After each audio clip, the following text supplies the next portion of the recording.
Update लेकर हाजिर हूँ मित्रों।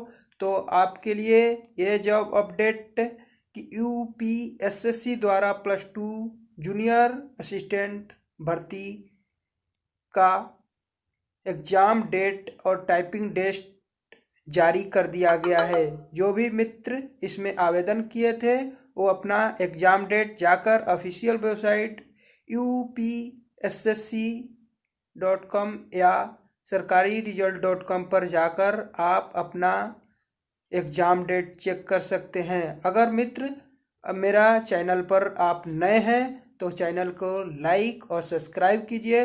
मैं हमेशा आपके लिए सरकारी और गवर्नमेंट जॉब लेकर हाजिर रहता हूं। तब तक लिए नमस्कार, जय हिंद।